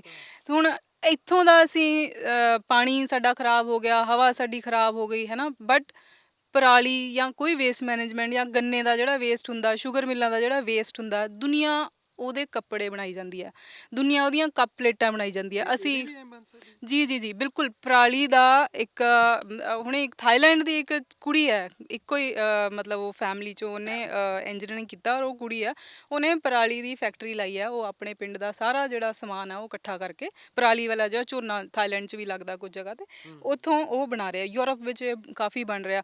ਕੌਰਨ ਦੇ ਜਿਹੜਾ ਸਾਡੀ ਮੇਜ਼ ਹੁੰਦੀ ਆ, ਮੱਕੀ ਹੁੰਦੀ ਆ, ਉਹਦਾ ਪ੍ਰੋਪੈਂਡਿਆਲਿਕ ਕੈਮੀਕਲ ਹੁੰਦਾ, ਉਹ ਬਣਦਾ, ਉਹ ਤੋਂ ਅਸੀਂ ਗਲਾਸਿਸ ਬਣਾ ਸਕਦੇ ਹਾਂ। ਜਿਹੜੀ ਇਨਵਾਇਰਮੈਂਟ ਦੀ ਗੱਲ ਆ, ਅਸੀਂ ਨਾਲੇ ਰੌਲਾ ਪਾ ਰਹੇ ਹਾਂ ਕਿ ਝੋਨਾ ਖਰਾਬ ਹੈ, ਝੋਨਾ ਖਰਾਬ ਹੈ, ਝੋਨਾ ਖਰਾਬ ਹੈ। ਇੱਕ ਤਾਂ ਅਸੀਂ ਉਹਨੂੰ ਕੱਢਣ ਦੀ ਜਗ੍ਹਾ ਅਸੀਂ ਉੱਤੇ ਵਾਧੂ ਇਨਵੈਸਟਮੈਂਟ ਕਰ ਰਹੇ ਹਾਂ ਮਸ਼ੀਨਾਂ ਦੇ ਥਰੂ। ਦੂਸਰਾ ਇੰਡਸਟਰੀ, ਅਸੀਂ ਟੈਕਸਟਾਈਲ ਇੰਡਸਟਰੀ ਤਾਂ ਲੈ ਕੇ ਆਉਣ ਨੂੰ ਤਿਆਰ ਸੀ, ਜਿਹੜਾ ਹੋਰ ਪ੍ਰਦੂਸ਼ਿਤ ਕਰ ਦਿੰਦਾ ਸਾਡੇ ਇਨਵਾਇਰਮੈਂਟ ਨੂੰ। ਬੜੀ ਆਈ ਥਿੰਕ ਪੰਜਾਬ ਉਤੋਂ ਬਾਲ-ਬਾਲ ਬਚਿਆ ਫਿਲਹਾਲ। ਪਰ ਅਸੀਂ ਇਹ ਜਿਹੀ ਜਿਹੜੀ ਇਨੋਵੇਟਿਵ ਇੰਡਸਟਰੀ ਆ ਦੁਨੀਆ 'ਤੇ ਆਲਰੇਡੀ ਮੌਜੂਦ ਆ, ਸਾਨੂੰ ਕੋਈ ਉਹਦੀ ਬਹੁਤੀ ਖੋਜ ਕਰਨ ਦੀ ਲੋੜ ਨਹੀਂ, ਬਟ ਅਸੀਂ ਉਹਨੂੰ ਨਹੀਂ ਵਧਾਵਾ ਦੇ ਰਹੇ। ਮੇਰੇ ਹਿਸਾਬ ਨਾਲ ਵਿਲ ਟੋਟਲੀ ਮਿਸਿੰਗ ਆ। ਅਸੀਂ ਸਿਰਫ ਪੋਲੀਟੀਕਲ ਗੇਨ ਲਈ ਅਸੀਂ 5 ਸਾਲ ਖੇਡਦੇ ਹਾਂ, ਸਾਰੇ 5 ਸਾਲ ਮੈਂ, 5 ਸਾਲ ਤੂੰ, 5 ਸਾਲ ਮੈਂ, ਇਹੀ ਚੱਲਦਾ ਰਿਹਾ ਪੰਜਾਬ 'ਚ ਵੀ ਔਰ ਆਈ ਥਿੰਕ ਹੋਰ ਵੀ ਪਲੇਸਿਸ ਵਿੱਚ। ਮੈਂ ਸਾਊਥ ਵਿੱਚ ਰਹਿ ਕੇ ਆਈ ਹਾਂ, ਸਾਊਥ ਵਿੱਚ ਥੋੜ੍ਹੀ ਹੋਰ ਸਿੰਸੀਅਰਿਟੀ ਹੈਗੀ ਹੈ, ਲੋਕ ਆਪ ਵੀ ਸੋਚਦੇ ਨੇ ਅਤੇ ਉੱਥੋਂ ਦੀਆਂ ਸਰਕਾਰਾਂ ਵੀ ਥੋੜ੍ਹੀਆਂ ਜ਼ਿਆਦਾ ਸੋਚਦੇ ਆ। ਤਾਮਿਲਨਾਡੂ ਔਰ ਕੇਰਲ ਜਿਹੜੀ ਹੈਗੀ ਆ ਔਰ ਆਂਧਰਾ ਜਿਹੜੀ ਹੈ ਉਹ ਕਾਫੀ ਅੱਛੀ ਐਗਜ਼ਾਮਪਲ ਹੈ ਇਹਦੀ। ਅਸੀਂ ਆਰਗੈਨਿਕ ਫਾਰਮਿੰਗ ਦੀ ਗੱਲ ਕਰਦੇ ਹਾਂ, ਬਟ ਕਿਆ ਉਹਦੀ ਹੈਂਡ ਹੋਲਡਿੰਗ ਕਰਦੇ ਹਾਂ ਅਸੀਂ ਕਿਸਾਨਾਂ ਦੀ? ਡਾਇਵਰਸੀਫਿਕੇਸ਼ਨ ਦੀ ਗੱਲ ਕਰਦੇ ਹਾਂ, ਪਰ ਅਸੀਂ ਕੀ ਕਹਿ ਦਿੰਦੇ ਹਾਂ, ਮੂੰਗ ਵੇਚੋ ਤੁਸੀਂ, ਸਾਰੇ ਹੀ ਮੂੰਗ ਵੇਚਣ ਲੱਗ ਪਓ ਅਤੇ MSP ਦੇਣ ਲੱਗਿਆ ਉਨੀ ਦੇ ਸਕਦੇ ਹਾਂ ਨਾ ਅਸੀਂ। ਮਾਰਕੀਟ ਹੈ, ਐਕਸਪੋਰਟ ਹੈ, ਇਹ ਫੂਡ ਇੰਡਸਟਰੀ ਹੈ, ਇਹ 'ਚ ਹੈਂਡ ਹੋਲਡਿੰਗ ਇਨਸੈਂਟਿਵ ਕਿਸਾਨਾਂ ਦਾ ਹੱਥ ਤੁਹਾਨੂੰ ਫੜਨਾ ਪੈਣਾ। ਇਨੋਵੇਸ਼ਨ ਬਹੁਤ ਮੌਜੂਦ ਹੈ। ਮੈਨੂੰ ਨਹੀਂ ਲੱਗਦਾ ਕਿ ਸਰਕਾਰ 'ਚ ਹੋ ਕੇ ਤੁਹਾਡੇ ਕੋਲ ਕੀ ਨਹੀਂ ਹੈ, ਤੁਹਾਡੇ ਕੋਲ ਬੁੱਧੀਜੀਵੀ ਨੇ, ਤੁਹਾਡੇ ਕੋਲ ਯੂਨੀਵਰਸਿਟੀਜ਼ ਨੇ, ਤੁਹਾਡੇ ਕੋਲ ਤੁਸੀਂ ਫੋਰਨ ਜਾ ਕੇ ਟੂਰ ਤੇ ਲਾ ਕੇ ਆ ਜਾਂਦੇ ਹੋ, ਮੈਨੂੰ ਨਹੀਂ ਪਤਾ ਕੀ ਸਿੱਖ ਕੇ ਆਉਂਦੇ ਹੋ, ਰਾਈਟ? ਅਤੇ ਉੱਥੋਂ ਤੁਸੀਂ ਲੈ ਕੇ ਕੀ ਆਉਂਦੇ ਹੋ? ਬਹੁਤ ਕੁਛ ਹੈ, ਵਿਲ ਦੀ ਕਮੀ ਹੈ। ਫਿਲਹਾਲ ਤਾਂ ਐਤਕੀ ਤਾਂ ਵਿਵਾਦ ਹੀ ਲੈ ਕੇ ਆਏ ਨੇ। ਤੇ ਇਹ ਜਿਹੜੀ ਗੱਲ ਸੀਗੀ ਹਨਾ, ਇਹਨਾਂ ਨੇ ਆਪਾਂ ਕਹੀ, ਆਪਾਂ ਮਸ਼ੀਨਾਂ ਦੀ ਵੀ ਗੱਲ ਕਰ ਲਈ, ਆਪਾਂ ਗੱਲ ਕਰ ਲਈ ਵੀ ਇਹਦੇ ਨਾਲ ਆਹ ਚੀਜ਼ਾਂ ਭਾਈ ਹੱਲ ਹੋ ਸਕਦੀਆਂ, ਤੁਸੀਂ ਉਹ ਤੋਂ ਪਲੇਟਾਂ ਬਣਾ ਲਓ ਜਾਂ ਕੁਛ ਹੋਰ ਬਣਾ ਲਓ, ਨਿੱਕੀ ਨਿੱਕੀ ਇੰਡਸਟਰੀ ਲੱਗ ਸਕਦੀ ਹੈ। ਪਰ ਪੰਜਾਬ 'ਚ ਪਹਿਲਾਂ ਵੀ ਇਹਦੇ ਨਾਂ 'ਤੇ ਵੀ ਇੰਡਸਟਰੀ ਲੱਗੀ ਵੀ ਆ, ਪਰਾਲੀ ਦੀ ਮੈਨੇਜਮੈਂਟ ਦੀ ਖਾਤਰ ਹਨਾ। ਪੰਜਾਬ 'ਚ ਉਹ ਵੀ ਪਹਿਲਾਂ ਵੀ ਉਹ ਵੀ ਮੌਜੂਦ ਆ, ਮਸ਼ੀਨਾਂ ਵੀ ਆਊ। ਹੁਣ ਇੰਨਾ ਕੁਛ ਹੋਣ ਦੇ ਬਾਵਜੂਦ ਵੀ ਹੱਲ ਨਹੀਂ ਹੈ। ਹੱਲ ਤਾਂ ਵੱਡੇ ਵੀਰ ਥੋੜਾ ਜਿਹਾ, ਚਲੋ ਆਪਾਂ ਇਹ ਵੀ ਮੰਨਦੇ ਹਾਂ ਕਿਸਾਨਾਂ ਨੂੰ ਵੀ ਕੱਢਣਾ ਪੈਣਾ, ਪਰ ਉਹੀ ਗੱਲ ਹੈ ਹੈਂਡ ਹੋਲਡਿੰਗ। ਸਾਨੂੰ ਇੱਕ ਸਾਥ ਚਾਹੀਦਾ, ਸਾਨੂੰ ਉਂਗਲ ਫੜਨ ਵਾਲਾ ਚਾਹੀਦਾ, ਕਿਉਂਕਿ ਫੂਡ ਇੱਕ ਐਸੀ ਤੁਸੀਂ ਇਹਨੂੰ ਬਿਜ਼ਨਸ ਨਹੀਂ ਕਹਿ ਸਕਦੇ, ਕਿਉਂਕਿ ਪੂਰੀ ਦੁਨੀਆ ਦੇ ਵਿੱਚ ਇਵਨ ਅਮਰੀਕਾ ਤੁਹਾਨੂੰ ਬਹੁਤ ਜ਼ਿਆਦਾ ਸਬਸਿਡੀਜ਼ ਦਿੱਤੀਆਂ ਜਾਂਦੀਆਂ ਨੇ। ਫਰਾਂਸ ਦੇ ਵਿੱਚ ਤੁਹਾਡੇ ਖੇਤਾਂ ਦੇ ਆਸੇ-ਪਾਸੇ ਦਰਖਤ ਲਾਉਣ ਦੇ ਪੈਸੇ ਦਿੱਤੇ ਜਾਂਦੇ ਆ, ਠੀਕ ਹੈ। ਕਿਉਂਕਿ ਆਪਣੇ ਵੀ ਇੱਕ ਵਾਰੀ ਨੋਟਸ ਕੱਢਿਆ ਸੀ, ਸੌਰੀ ਮੈਂ ਤਾਂ ਵਿੱਚ ਟੋਕ ਦਿੰਦਾ, ਕਈ ਵਾਰੀ ਮੈਂ ਕਈ ਵਾਰੀ ਭੁੱਲ ਜਾਂਦਾ ਗੱਲਾਂ। ਆਪਣੇ ਵੀ ਇਹ ਨੋਟਸ ਆਇਆ ਵਾ ਜੀ ਕਿ ਜਿਹੜੇ ਇੱਥੇ ਸੜਕਾਂ ਦੇ ਕਿਨਾਰੇ ਦਰਖਤ ਹੋਣਗੇ, ਉਹ ਜਦੋਂ ਵੱਢਾਂਗੇ ਤਾਂ ਕਿਸਾਨਾਂ ਨੂੰ ਵਿੱਚ ਹਿੱਸਾ ਮਿਲੂਗਾ। ਉਹ ਕਦੇ ਆਇਆ ਹੀ ਨਹੀਂ ਜ਼ਮੀਨ ਤੇ। ਉਹ ਮੇਰੇ ਹਿਸਾਬ ਨਾਲ ਆਇਆ ਵੀ ਹੋਣਾ, ਜੇ ਤੁਸੀਂ ਆਪਾਂ ਬਹੁਤ ਸਾਰੀ RTI ਪਾਉਂਦੇ ਆ ਤੇ ਉਹਦੇ ਵਿੱਚ ਜੇ RTI ਪਾਵਾਂਗੇ ਤਾਂ ਪਤਾ ਲੱਗ ਜਾਣਾ ਕਿ ਵੀ ਆਹ ਪਿੰਡ ਦੇ ਇੰਨੇ ਵੱਡੇ ਗਏ ਸੀ ਤੇ ਆਹ ਬੰਦੇ ਨੂੰ ਦੇ ਕੇ ਉਹ ਤੇ ਸਾਈਨ ਵੀ ਹੋ ਚੁੱਕਿਆ ਤੇ ਲੈ ਵੀ ਚੁੱਕਿਆ ਤੇ ਖਾ ਵੀ ਚੁੱਕਿਆ। ਗੱਲ ਕੀ ਆ, ਆਪਣੇ ਲੋਕ ਅਵੇਅਰ ਹੀ ਹੈ ਨਹੀਂ। ਹੁਣ ਕਿਹਦੀ RTI ਪਾਈ ਜਾਈਏ? ਇਹ ਤਾਂ ਹੁਣ ਜਿਵੇਂ ਹੁਣ ਤੁਸੀਂ ਗੱਲ ਕੀਤੀ, ਕਿਹਦੀ RTI ਪਾਈਏ? ਰੀਜ਼ਨ ਇਹੀ ਹੈ ਜੀ, ਹੈਂਡ ਹੋਲਡਿੰਗ ਗਵਰਨਮੈਂਟਸ ਨੂੰ ਕਰਨੀ ਪੈਣੀ ਆ। ਸਾਡੇ ਇਸ ਟਾਈਮ ਦੇ ਜਿਹੜੀ CM ਚੇਅਰ ਹੈਗੀ ਆ ਭਗਵੰਤ ਮਾਨ ਸਾਹਿਬ ਨੇ, ਹੈ ਨਾ, ਬਾਰ-ਬਾਰ ਕਈ ਵਾਰ ਨਾਮ ਲੈਂਦਾ ਬੰਦਾ ਕਹਿੰਦਾ ਨਹੀਂ ਜੀ ਇਹ ਤਾਂ ਪਤਾ ਨਹੀਂ ਕਿਹੜੀ ਪਾਰਟੀ ਦਾ ਹੋਣਾ। ਪਾਰਟੀ ਨਾਲ ਸਾਡਾ ਕੋਈ ਲੈਣਾ ਦੇਣਾ ਨਹੀਂ। ਅਸੀਂ ਜਦੋਂ ਬਾਦਲ ਸੀ ਉਹਨਾਂ ਤੋਂ ਵੀ ਸਵਾਲ ਕੀਤੇ, ਕੈਪਟਨ ਤੋਂ ਵੀ ਕੀਤੇ, ਤੇ CM ਚੇਅਰ ਤੋਂ ਕਰਦੇ ਜਿਹੜਾ ਮਰਜ਼ੀ ਹੋਵੇ। ਤਾਂ ਮਾਨ ਸਾਹਿਬ ਤੋਂ ਇਹੀ ਸਵਾਲ ਆ, ਕਿਉਂਕਿ ਇਹਨਾਂ ਨੇ ਪਹਿਲਾਂ ਬਹੁਤ ਕਿਹਾ ਸੀ ਅਸੀਂ ਕਿਸਾਨ, ਅਸੀਂ ਇੱਦਾਂ, ਅਸੀਂ ਆਹ ਪਿੰਡ ਦੇ, ਹਾਂਜੀ ਅਸੀਂ ਆਹ ਸਾਡੇ ਲੋਕ, ਅਸੀਂ ਹੱਥ ਫੜਾਂਗੇ। ਤਾਂ ਹੱਥ ਇਹਨਾਂ ਨੂੰ ਹੀ ਫੜਨਾ ਪੈਣਾ, ਕੋਈ ਬਾਹਰੋਂ ਨਹੀਂ ਆਊਗਾ। ਕੋਈ ਗੱਲ ਰਹੇਗੀ ਤਾਂ ਉਹ ਜ਼ਰੂਰ ਤੁਸੀਂ ਕਵਰ ਕਰ ਲਿਓ, ਜੇ ਆਪਣੀ ਗੱਲਬਾਤ 'ਚ ਰਹਿ ਗਈ ਹੋਵੇ ਕਿ ਨਹੀਂ। ਤਾਂ ਫਿਰ ਮੈਂ ਅਖੀਰਲਾ ਸਵਾਲ ਬਹੁਤ ਫਨੀ ਜਿਹਾ ਕਰ, ਮੈਂ ਹੱਥ ਵਾਲੀ ਮੈਂ ਗੱਲ ਦੱਸਣ ਲੱਗਣਾ ਸੀ ਨਾਲ ਇਹਦੇ। ਸੋ ਜਿਹੜੀ ਰਾਜ ਨੇ ਗੱਲ ਕਹੀ ਆ ਹੱਥ ਫੜਨ ਵਾਲੀ, ਠੀਕ ਹੈ, ਇਹ ਜਿਹੜਾ ਆਪਣਾ ਖੇਤੀ ਮੇਲਾ ਹੁੰਦਾ ਵਾ PAU ਦੇ ਵਿੱਚ, ਉੱਥੇ ਮੈਂ ਤੁਹਾਨੂੰ ਇੱਕ ਛੋਟੀ ਜਿਹੀ ਕਲਿੱਪ ਦਿਖਾਉਣੀ ਚਾਹਣਾ ਜਿਹੜੇ ਸੁਣਾਇਓ। YouTube ਤੇ ਕਲੇਮ ਆ ਜਾਊਗਾ। ਨਹੀਂ ਕੋਈ ਗੱਲ ਨਹੀਂ, ਆ ਜਾਣ ਤੋਂ ਕੋਈ ਦਫ਼ਤਰ ਤੋਂ ਉਹਦੀ ਤੁਸੀਂ ਪਰਸਨਲੀ ਵੈਸੇ ਸੁਣੋ। ਨਹੀਂ ਮੈਂ ਕੋਈ ਨਹੀਂ, ਯਕੀਨ ਆ, ਤੁਸੀਂ ਮੈਨੂੰ ਬੋਲ ਕੇ ਦੱਸ ਚਲੋ ਦਿਓ। ਮੈਂ ਇਹ ਦੱਸ ਰਿਹਾ ਜੀ, ਆਪਣੇ ਜਿਹੜੇ ਖੇਤੀਬਾੜੀ ਮੰਤਰੀ ਸਾਹਿਬ ਨੇਗੇ, ਸਾਨੂੰ 150 ਦਿਨ ਹੋ ਗਏ, ਸਾਨੂੰ ਪਤਾ ਸੀ ਵੀ ਇਹਨਾਂ ਨੇ ਆਖਰੀ ਮੌਕੇ ਤੇ ਆ ਕੇ ਡਿਚ ਕਰਨਾ ਹੀ ਕਰਨਾ ਲੋਕਾਂ ਨੂੰ, ਤੇ ਤਾਂ ਹੀ ਇਹਨਾਂ ਨੂੰ ਅਸੀਂ ਰੋਜ਼ ਕਹਿੰਦੇ ਸੀ ਹੱਲ ਕਰੋ ਹੱਲ ਕਰੋ। PAU ਦੇ ਵਿੱਚ ਔਨ ਰਿਕਾਰਡ ਇਹ ਬੋਲ ਕੇ ਆਏ ਨੇ ਕਿ ਕਿਸਾਨੋ ਦੋਸਤੋ, ਇਸ ਵਾਰ ਸਾਡਾ ਸਾਥ ਦੇ ਦਿਓ, ਅਗਲੇ ਸਾਲ ਤੋਂ ਅਸੀਂ ਪਰਾਲੀ ਦਾ ਹੱਲ ਕਰ ਦਿਆਂਗੇ। ਅੱਛਾ, ਇਸ ਵਾਰ ਤੁਸੀਂ ਸੰਭਾਲ ਲਓ, ਅੱਗ ਨਾ ਲਾਓ, ਵੀ ਉਹਨਾਂ ਨੂੰ ਕੋਈ ਪੁੱਛਣ ਵਾਲਾ ਹੋਵੇ। ਪਹਿਲੀ ਗੱਲ ਤਾਂ ਇਹ ਵੀ ਤੁਸੀਂ ਆਖਰੀ ਮੌਕੇ ਤੇ ਆ ਕੇ ਪੱਲਾ ਕਿਉਂ ਛੱਡਿਆ? ਤੁਸੀਂ ਕਹਿ ਰਹੇ ਹੋ ਸਾਡੇ ਕੋਲੇ ਹੱਲ ਨਹੀਂ। ਮੀਤ ਹੇਅਰ ਸਾਹਿਬ ਜਿਹੜੇ ਕੈਬਨਿਟ ਮਿਨਿਸਟਰ ਨੇ, ਉਹਨਾਂ ਨੂੰ ਪਤਾ ਹੀ ਨਹੀਂ ਮਸ਼ੀਨਾਂ ਕਿੰਨੀਆਂ ਆ ਗਈਆਂ। ਭਗਵੰਤ ਮਾਨ ਸਾਹਿਬ ਅੰਕੜਾ ਦੇ ਰਹੇ ਨੇ ਵੀ ਅਸੀਂ ਮਸ਼ੀਨਾਂ ਹੋਰ ਦੇਣੀਆਂ ਨੇਗੀਆਂ। ਹੁਣ ਖੇਤੀਬਾੜੀ ਮੰਤਰੀ ਸਾਹਿਬ ਵੀ ਜੇ ਅਸੀਂ ਵੀ ਹੱਲ ਕਰਨਾ ਵਾ, ਜੇ ਤੁਹਾਨੂੰ ਇਸ ਸਾਲ ਅਸੀਂ ਵੀ ਬਚਾਉਣਾ ਵਾ, ਫਿਰ ਅਗਲੇ ਸਾਲ ਤੁਸੀਂ ਕਿਉਂ ਹੱਲ ਕਰਨਾ ਬਈ? ਹੋਰ ਕਿਉਂ ਮਿਹਨਤ ਕਰਨੀ ਹੈ? ਜਿਹੜਾ ਹੱਲ ਅਸੀਂ ਇਸ ਵਾਰ ਕਰ ਲਾਂਗੇ, ਜਿਹੜਾ ਸਾਥ ਅਸੀਂ ਇਸ ਵਾਰ ਦੇ ਲਵਾਂਗੇ, ਉਹ ਅਗਲੀ ਵਾਰ ਵੀ ਹੋ ਜੂ। ਜੇ ਸਾਡੇ ਗੱਲ ਕੋਈ ਜੂਲਾ ਪਿਆ ਹੋਇਆ ਤਾਂ ਹੀ ਲੋਕ ਚੀਕ ਮਾਰ ਰਹੇ ਨੇ। ਜੇ ਸੁਖੀ ਬੈਠੇ ਹੁੰਦੇ, ਹੱਲ ਹੁੰਦਾ, ਫਿਰ ਤੁਹਾਡੇ ਦਰ ਤੇ ਥੋੜ੍ਹਾ ਆਉਣਾ ਸੀ ਲੋਕਾਂ ਨੇ। ਵੈਸੇ ਤਾਂ ਤੁਸੀਂ ਚਾਹੇ ਉਹ ਮੀਡੀਆ ਹੋਵੇ ਹਨਾ, ਜਿਹੜਾ ਮੇਨ ਸਟ੍ਰੀਮ ਕਹਿ ਦਿੰਦੇ ਆ, ਜਾਂ ਨੈਸ਼ਨਲ ਮੀਡੀਆ, ਉਹਦੇ ਨਾਲ ਵੀ ਭਿੜੇ ਹੋ, ਕੇਸ ਵੀ ਹੋਇਆ ਤੁਹਾਡੇ ਤੇ ਹਨਾ, ਤੇ ਸਰਕਾਰ ਵੀ, ਮਤਲਬ ਇਹ ਸਰਕਾਰ ਤਾਂ ਬਹੁਤ ਛੋਟੀ ਆ, ਉਹ ਵੱਡੀ ਸਰਕਾਰ ਨਾਲ ਵੀ ਭਿੜ ਕੇ ਹਟਿਓ। ਪਰ ਜਦੋਂ ਟਵਿੱਟਰ ਤੇ ਅੱਜ ਕੱਲ੍ਹ ਟਵੀਟ ਕਰਦੇ ਆ, ਕੋਈ ਪੁੱਛਦਾ ਨਹੀਂ ਵੀ 70 ਸਾਲ ਤੋਂ ਕਿੱਥੇ ਸੀ ਤੁਸੀਂ? ਇਹ ਦੇਖੋ, ਜਿਹੜੀ ਜਿਹੜਾ ਵੀ ਜਵਾਬ ਮਰਜ਼ੀ ਦੇ ਦਿਓ ਮੈਨੂੰ। ਨਹੀਂ ਨਹੀਂ, ਆਪਾਂ ਤਿੰਨੇ ਹੀ ਦੇਵਾਂਗੇ ਜਵਾਬ ਇਹਦੇ ਉੱਪਰ। ਸਾਡਾ ਜਿੰਨਾ ਟਵਿੱਟਰ ਦੇ ਉੱਪਰ ਐਕਸਪੀਰੀਅੰਸ ਰਿਹਾ, ਦੇਖੋ ਜਿਹੜੀਆਂ ਇੱਕ ਹੁੰਦੇ ਨੇ ਪੇਡ IT ਸੈੱਲ, ਇੱਕ ਜਿਨ੍ਹਾਂ ਨੂੰ ਫਨੀ ਭਾਸ਼ਾ ਦੇ ਵਿੱਚ ਭੇਡਾਂ ਕਹਿ ਦਿੰਦੇ ਨੇ ਹੈਗੇ, ਠੀਕ ਹੈ, ਉਹਨਾਂ ਦੀ ਇੱਕ ਮਜਬੂਰੀ ਹੁੰਦੀ ਆ ਵੀ ਉਹ ਅਖਲਾਕੀ ਤੌਰ ਤੇ ਇੰਨੇ ਗੁਲਾਮ ਹੋ ਚੁੱਕੇ ਹੁੰਦੇ ਨੇ ਆਪਦੀ ਸਿਆਸੀ ਪਾਰਟੀ ਔਰ ਸੋਚ ਦੇ, ਵੀ ਉਹ ਕਦੇ ਨਹੀਂ ਚਾਹੁੰਦੇ, ਸਵਾਲ ਤਾਂ ਉਹਨਾਂ ਨੇ ਦੂਰ ਆ ਕਰਨਾ ਆਪਦੇ ਮਾਲਕਾਂ ਨੂੰ, ਪਰ ਉਹ ਕਦੇ ਨਹੀਂ ਚਾਹੁੰਦੇ ਵੀ ਮਾਲਕਾਂ ਦੇ ਸਵਾਲ ਉੱਠੇ ਵੀ। ਠੀਕ ਹੈ, ਸੋ ਇਹ ਤੁਸੀਂ ਇੱਕ ਗੱਲ ਪੁੱਛੀ ਹੈ ਤਾਂ ਸਾਡੇ ਤੇ ਰੋਜ਼ ਸਵੇਰ ਤੋਂ ਲੈ ਕੇ ਸ਼ਾਮ ਤੱਕ ਹੋ ਜਾਂਦਾ ਵੀ ਕਿਵੇਂ ਨਾ ਕਿਵੇਂ ਇਹਨਾਂ ਨੂੰ ਕੈਂਸਲ ਕਿਵੇਂ ਕੀਤਾ ਜਾਵੇ। ਇਹ ਕਾਂਗਰਸ ਦੇ ਬੰਦੇ ਨੇ, ਇਹ ਅਕਾਲੀ ਦਲ ਦੇ ਬੰਦੇ ਨੇ, ਹਾਲੇ ਤਾਂ ਇਹਨਾਂ ਨੇ ਇਹ ਵੀ ਕਹਿਣ ਲੱਗ ਜਾਣਾ ਵੀ ਇਹ ਬਾਈਡਨ ਦੇ ਬੰਦੇ ਨੇ ਜਾਂ ਇਹ ਕੋਰੀਆ ਤੋਂ ਆਏ ਹੋਏ ਨੇਗੇ ਇਹ। ਸੋ ਇਹਨਾਂ ਦੀ ਇਹ ਅਖਲਾਕੀ ਜਿਹੜੀ ਬੈਂਕਰਪਸੀ ਆ ਇਹ, ਵੀ ਜਿਹੜੇ ਮਸਲੇ ਉੱਪਰ ਫੋਕਸ ਨਾ ਕਰਕੇ ਅਸੀਂ ਬਹੁਤ ਇਹਦੇ ਉੱਪਰ ਹੋਮਵਰਕ ਕੀਤਾ ਹੋਇਆ। ਸਨ 2009 ਤੋਂ ਲੈ ਕੇ ਕੱਲੀ ਸੁਪਰੀਮ ਕੋਰਟ ਦੀ ਪ੍ਰੋਸੀਡਿੰਗ ਦਾ ਡਾਟਾ ਸਾਡੇ ਕੋਲੇ ਪਿਆ ਵਾ। ਸਰਕਾਰ ਸਾਡੇ ਤੋਂ ਲੈ ਲਵੇ, ਇਹਨਾਂ ਦਾ IT ਸੈੱਲ ਸਾਡੇ ਤੋਂ ਲੈ ਲਵੇ, ਇਹਨਾਂ ਦੇ ਸਪੋਰਟਰ ਲੈ ਲੈਣ। ਘੱਟੋ ਘੱਟ ਯਾਰ ਤੁਹਾਡੇ ਹੀ ਖੇਤ ਨੇ, ਤੁਹਾਡੇ ਹੀ ਪਿਓ ਚਾਚੇ ਨੇ, ਇਹਨਾਂ ਨੇ ਅੱਗ ਦਾ ਤੱਕ ਹੋਣਾ। ਇਹਨਾਂ ਨੇ ਕਣਕ ਦੇ ਨਾੜ ਵੇਲੇ ਇਹਨਾਂ ਦੇ ਪਿਓ ਚਾਚਾ ਖੇਤ ਦੇ ਵਿੱਚ ਬੈਠਾ ਸੀ, ਇਹਨਾਂ ਤੋਂ ਹੀ ਸੋਸ਼ਲ ਮੀਡੀਆ ਦੇ ਉੱਪਰ ਇਹਨਾਂ ਦੇ ਪਿਓਆਂ ਨੂੰ ਅੱਗ ਦਾ ਤੱਕ ਖਾਇਆ ਜਾ ਰਿਹਾ ਸੀ। ਪੰਛੀ ਸਾੜ ਤੇ ਮੈਂ ਚੈਲੰਜ ਕਰਦਾ ਵਾਂ, ਕੋਈ ਬੰਦਾ ਸਾਬਤ ਕਰ ਦੇਵੇ ਵੀ ਖੇਤ ਦੀ ਅੱਗ ਨਾਲ ਪੰਛੀ ਸੜ ਜਾਊਗਾ। ਸਭ ਤੋਂ ਪਹਿਲਾਂ ਪੰਛੀ ਉੜਦਾ ਵਾ। ਤੁਹਾਡੇ ਹੀ ਚਾਚੇ ਤਾਇਆਂ ਦੀ ਇਹ ਬਦਨਾਮੀ ਕਰਾ ਰਹੇ ਨੇਗੇ ਇਸੇ IT ਸੈੱਲ ਨੂੰ। ਸੋ ਕੀ ਉਮੀਦ ਰੱਖ ਸਕਦੇ ਆ? ਇੱਕ ਚੀਜ਼ ਤਾਂ ਦੇਖੋ ਬਾਈ, ਮੈਂ ਬਹੁਤ ਇਸ ਗੱਲ ਨੂੰ ਸਪਸ਼ਟ ਹਾਂ, ਦਰਖਤ ਬਚਾਏ ਜਾ ਸਕਦੇ। ਇੰਨਾ ਕਿਸਾਨਾਂ ਨੂੰ ਆਪਾਂ, ਮੈਂ ਖੁਦ ਕਰਦਾ, ਖੇਤੀ ਕਰਦਾ ਮੈਂ, ਜੇ ਮੇਰੇ ਗਵਾਂਢ 'ਚ ਖੜੇ ਆ, ਉਹ ਮੇਰੀ ਜ਼ਿੰਮੇਵਾਰੀ ਹੈ। ਤੁਸੀਂ ਐਂ ਕਰੋ, ਤੁਸੀਂ ਕੈਮਰਾ ਘੁਮਾ ਕੇ, ਆਪਣੀ ਖੇਤ ਨੇਗੇ ਇਹ, ਇੱਥੇ ਵੀ ਤੁਹਾਨੂੰ 5-6 ਦਰਖਤ ਦਿਖਣਗੇ। ਉਹ ਪ੍ਰੋਪਰ ਇੱਕ ਜੰਗਲ ਟਾਈਪ ਆ, ਬਾਕੀ ਸੂਏ ਦੇ ਨਾਲ ਖੜੇ ਨੇ। ਤੁਸੀਂ ਇੱਕ ਦਰਖਤ ਨਹੀਂ ਕਹਿ ਸਕਦੇ ਵੀ ਸੜਿਆ ਹੋਊਗਾ ਇੱਥੇ। ਨਹੀਂ ਮੈਂ ਤੁਹਾਡਾ ਨਹੀਂ, ਮੈਂ ਕਹਿਣਾ ਮੈਂ ਤੁਹਾਨੂੰ ਦੱਸਦਾ, ਮੈਂ ਤੁਹਾਨੂੰ ਡਾਟਾ ਦਿੰਦਾ, ਮੈਂ ਤੁਹਾਨੂੰ ਪੋਲਿਊਸ਼ਨ ਬੋਰਡ ਦਾ ਡਾਟਾ ਦਿੰਦਾ। ਮੈਂ 84 ਲੱਖ ਏਕੜ ਦੇ ਵਿੱਚ ਪੰਜਾਬ 'ਚ ਕਣਕ ਬੀਜੀ ਗਈ, ਉਹਦੇ ਵਿੱਚ ਡਾਟਾ ਪਿਆ ਵਾ, ਕੋਈ ਵੀ ਚੈਲੰਜ ਕਰ ਸਕਦਾ ਵਾ।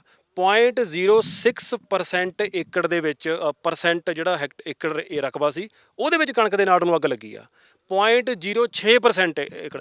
ਹੁੰਦੇ ਨੇ ਕਈ ਲੋਕ ਜਿਹੜੇ ਨਹੀਂ ਮੰਨਦੇ, ਇੱਥੇ ਕਿਹੜਾ ਸਾਰੇ ਸਾਧੂ ਤੁਰੇ ਫਿਰਦੇ ਨੇ, ਪਰ ਤੁਸੀਂ ਥੋੜਿਆਂ ਦੀ ਜਿਹੜੀ ਮਾੜਾ ਕੰਮ ਆ ਉਹਨੂੰ ਵਰਤ ਕੇ ਤੁਸੀਂ ਸਾਰਿਆਂ ਨੂੰ ਬਦਨਾਮ ਕਰਨ ਲੱਗ ਜਾਂਦੇ ਹੋ, ਕਿਉਂਕਿ ਤੁਸੀਂ ਆਪਦੀਆਂ ਕਮੀਆਂ ਤੋਂ ਖਹਿੜਾ ਛਡਾਉਣਾ ਚਾਹੁੰਦੇ ਹੋ ਸਸਤੇ ਦੇ ਵਿੱਚ। ਜਿਵੇਂ ਹੁਣ ਅੱਜ ਖੇਤੀਬਾੜੀ ਮਿਨਿਸਟਰ ਨੇ ਕਹਿਤਾ ਵੀ ਇਸ ਵਾਰ ਸਾਥ ਦੇ ਦਿਓ, ਸਾਡੇ ਤੋਂ ਨਹੀਂ ਹੋਇਆ ਅਗਲੀ ਵਾਰ ਦੇਖਾਂਗੇ। ਜੀ ਵੀਰੇ, ਤੁਸੀਂ ਮੈਂ ਇਹੀ ਕਹਿਣਾ ਸੀਗਾ, ਜਿਵੇਂ ਤੁਸੀਂ ਕਹਿੰਦੇ ਵੀ ਦਰਖਤ ਬਚਾਏ ਜਾ ਸਕਦੇ ਆ, ਬਿਲਕੁਲ ਬਚਾਏ ਜਾ ਸਕਦੇ ਆ। ਆਪਾਂ ਨਹੀਂ ਕਹਿੰਦੇ ਵੀ ਹਰ ਬੰਦਾ ਸਹੀ ਆ, ਇਨਸਾਨ ਸਾਰੇ ਮਾੜੇ ਹੁੰਦੇ ਆ, ਕੋਈ ਕਿਸਾਨ ਵੀ ਮਾੜਾ ਹੋ ਸਕਦਾ। ਆਪਾਂ ਹਰੇਕ ਦੇ ਨਾਲ ਨਹੀਂ ਖੜੇ ਹੈਗੇ, ਕਮੀਆਂ ਸਾਰਿਆਂ 'ਚ ਆਪਾਂ ਨੂੰ ਦੂਰ ਕਰਨੀਆਂ ਪੈਣੀਆਂ ਨੇ। ਪਰ ਇੱਕ ਚੀਜ਼ ਜਿਹੜੀ ਨਾ ਸਾਨੂੰ ਰਿਲੇਟ ਕਰਦੀ ਆ, ਜਿਹੜੀ ਸ਼ਾਇਦ ਪੀੜਾ ਦਿੰਦੀ ਆ, ਜਾਂ ਉਹ ਝੱਲ ਕੇ ਹਟੇ ਆ, ਜਦੋਂ ਉੱਥੇ ਬਾਰਡਰਾਂ 'ਤੇ ਬੈਠੇ ਹੁੰਦੇ ਸੀਗੇ ਨਾ, ਸਾਡੇ ਬਜ਼ੁਰਗ ਪਿਓ ਦਾਦੇ ਬੈਠੇ ਹੁੰਦੇ ਸੀ, ਸਵੇਰੇ ਜਾਂਦੇ ਸੀ, ਮਿਲਦੇ ਸੀ, ਹੈ ਨਾ, ਰੱਬ ਵਸਦਾ ਸੀ ਉੱਥੇ। ਮੈਨੂੰ ਨਹੀਂ ਪਤਾ ਦੁਨੀਆ ਨੂੰ ਕੀ ਦਿਖਿਆ ਉੱਥੇ, ਪਰ ਅਸੀਂ ਜਦੋਂ ਰਹੇ ਹਾਂ ਉੱਥੇ, ਵਿਚਰੇ ਹਾਂ, ਰੱਬ ਵਸਦਾ ਸੀ। ਪਰ ਜਦੋਂ ਉੱਥੋਂ ਦਾ ਗੋਦੀ ਮੀਡੀਆ, ਉੱਥੋਂ ਦੇ ਭਗਤ ਜਾਂ ਪੋਲੀਟੀਸ਼ੀਅਨ ਉਹਨਾਂ ਨੂੰ ਅੱਤਵਾਦੀ ਕਹਿੰਦੇ ਸੀ ਨਾ, ਦਿਲ 'ਤੇ ਵੱਜਦੀ ਸੀ, ਹੈ ਨਾ। ਸੇਮ ਇੱਥੇ ਜਦੋਂ ਲਾਸਟ ਟਾਈਮ ਹੋਇਆ, ਇੰਸੀਡੈਂਟ ਹੋਏ, ਅੱਗ ਲੱਗੀ, ਪਰਾਲੀ ਨੂੰ ਲੱਗੀ, ਚਲੋ 2-3 ਇੰਸੀਡੈਂਟ ਹੋਏ ਹੋਣੇ, ਆਪਾਂ ਨਹੀਂ ਕਹਿੰਦੇ ਨਹੀਂ ਹੋਏ ਹੋਣੇ ਆਪਾਂ, ਹੈ ਨਾ। ਪਰ ਤੁਸੀਂ ਨਰਪਖਸ਼ੀ, ਗੰਦੇ ਵਰਡ, ਸ਼ੈਤਾਨ, ਕਿਸਾਨ ਅੱਗ ਲਈ ਜਾਂਦੇ ਆ, ਕਿਸਾਨ ਮੰਗਤੇ, ਹੈ ਨਾ, ਇੱਦਾਂ ਦੇ ਵਰਡ ਯੂਜ਼ ਕਰਦਾ ਜਿਹੜਾ IT ਸੈੱਲ। ਸਾਡੇ ਪੰਜਾਬ ਦੀ ਭਾਸ਼ਾ ਨਹੀਂ ਹੈਗੀ ਇਹ। ਅਸੀਂ ਆਪਣੇ ਪਿਓ ਦਾਦੇ ਅਸੀਂ ਤਾਂ ਤੁਰੇ ਜਾਂਦੇ ਇੱਥੋਂ ਪੁੱਛ ਲਈਏ ਵੀ ਇੱਥੇ ਕੋਈ ਬਜ਼ੁਰਗ ਖੜਾ ਹੁੰਦਾ ਤਾਂ ਪੁੱਛੀਏ ਵੀ ਚਾਹ ਪਾਣੀ ਮਤਲਬ ਰਾਹ ਵੀ ਪੁੱਛੀਏ ਚਾਹ ਪਾਣੀ ਪੁੱਛਦਾ ਸਾਡੇ ਬਜ਼ੁਰਗ। ਅਸੀਂ ਤਾਂ ਪੰਜਾਬ ਦੇ ਛਬੀਲਾ ਲਾਉਣ ਵਾਲੇ ਲੋਕ ਆ, ਸਾਡੇ ਲੰਗਰ ਲਾਉਣ ਵਾਲੇ ਲੋਕ ਆ। ਪਰ ਜਦੋਂ ਇਹ ਆਈਟੀ ਸੈੱਲ ਕਿਉਂਕਿ ਨਾ ਇੱਥੇ ਘੇਰਾ ਬਣਦਾ ਜਾਂਦਾ ਬਹੁਤ ਗੰਦਾ ਜਿਹੜਾ ਨਾ ਘੁੱਟਣ ਦੇਣ ਲੱਗ ਗਿਆ। ਉਹੀ ਗੱਲ ਜਿਹੜੀ ਤੁਹਾਡੀ ਕਿ 70 ਸਾਲ ਕਿੱਥੇ ਸੀ ਵੀ 70 ਸਾਲ ਸਾਡੀ ਜਿੰਨੀ ਕੁ ਉਮਰ ਹੈਗੀ ਆ ਜਦੋਂ ਦੀ ਹੋਸ਼ ਆਈ ਅਸੀਂ ਲੜਦੇ ਪਏ ਆ, ਅਸੀਂ ਲੜਦੇ ਪਏ ਆ, ਲੜਾਂਗੇ। ਪਰ ਨਾ ਸਾਡੇ ਬਜ਼ੁਰਗਾਂ ਨੂੰ, ਸਾਡੇ ਲੋਕਾਂ ਨੂੰ, ਸਾਡੇ ਕਿਸਾਨਾਂ ਨੂੰ, ਸਾਡੇ ਆਮ ਇਨਸਾਨਾਂ ਨੂੰ ਜਿਹੜੇ ਪੰਜਾਬ ਦੇ ਨੇ ਜਾਂ ਕਿਤੋਂ ਦੇ ਵੀ ਨੇ ਬਦਨਾਮ ਨਾ ਕਰੋ ਯਾਰ, ਗਲਤ ਗੱਲਾਂ ਨਾ ਕਰੋ। ਪਰ ਸਭ ਤੋਂ ਵੱਧ ਜ਼ਰੂਰਤ ਹੈ ਕਿ ਸੰਜੀਦਾ ਹੋ ਕੇ ਯਾਰ ਇਹਦਾ ਕੋਈ ਹੱਲ ਲੱਭੇ। ਉਹ ਸਾਡੇ ਸੁਭਾਅ ਹੀ ਆ ਬਾਈ, ਅਸੀਂ ਗੱਲ ਕਰਦੇ ਕਰਦੇ ਨਾ ਕਈ ਵਾਰੀ ਅਸੀਂ ਤਾਂ ਮਤਲਬ ਜਿੰਨੀ ਮਰਜ਼ੀ ਸੀਰੀਅਸ ਹੋ ਜੇ ਹੈ ਨਾ ਗੱਲ। ਆ ਪਰਸੋਂ ਚੌਥੇ ਝੋਨਾ ਡਿੱਗ ਪਿਆ ਸਾਰਾ, ਅਸੀਂ ਉੱਥੇ ਗਏ ਵੀ ਯਾਰ ਬਸ ਐਂ ਜੇ ਦੰਦੀਆਂ ਕੱਢੀ ਗਏ ਤੇ ਸਾਨੂੰ ਕਹਿੰਦਾ ਕੋਈ ਵੀ ਯਾਰ ਤੂੰ ਦੰਦੀਆਂ ਕਿਉਂ ਕੱਢੀ ਜਾਂਦੇ ਹੋ। ਅਸੀਂ ਵੀ ਹੁਣ ਹੋਰ ਕਰਗੇ ਵੀ ਕੀ ਯਾਰ ਹੈ ਨਾ। ਕਈ ਚੀਜ਼ਾਂ ਬਸ ਸਾਡੇ ਸੁਭਾਅ ਦਾ ਵੀ ਅਸੀਂ ਚੜ੍ਹਦੀ ਕਲਾ 'ਚ ਰਹਿੰਦੇ ਹਾਂ, ਇਹ ਚੰਗੀ ਗੱਲ ਆ ਸਾਡੀ, ਕੋਈ ਮਾੜੀ ਗੱਲ ਨਹੀਂ। ਪਰ ਸੰਜੀਦਾ ਹੋ ਕੇ ਸਰਕਾਰ ਨੂੰ ਹੱਲ ਵੀ ਕੱਢਣੇ ਚਾਹੀਦੇ ਆ, ਬਹੁਤ ਜ਼ਰੂਰੀ ਆ। ਨਹੀਂ ਫਿਰ ਯਾਰ ਰੌਲਾ ਪਾਉਣ ਦਾ ਕੀ ਫਾਇਦਾ। ਜੇ ਆਪਾਂ ਇਸ ਧਰਤੀ ਨੂੰ ਬਚਾਉਣਾ ਫਿਰ ਪੁੱਤ ਬਣ ਕੇ ਵਿਚਰ ਗਏ ਇਹਦੇ। ਫਿਰ ਅਸੀਂ ਐਂ ਜੇ ਨਾ ਵਿਚਰ ਗਏ ਵੀ ਯਾਰ ਕੋਈ ਸਾਨ ਕਰਦੇ ਹਾਂ ਅਸੀਂ ਇੱਥੇ ਨਾ। ਧੰਨਵਾਦ। ਜਿਉਂਦੇ ਵਸਦੇ ਰਹੋ, ਜਵਾਨੀਆਂ ਮਾਣੋ।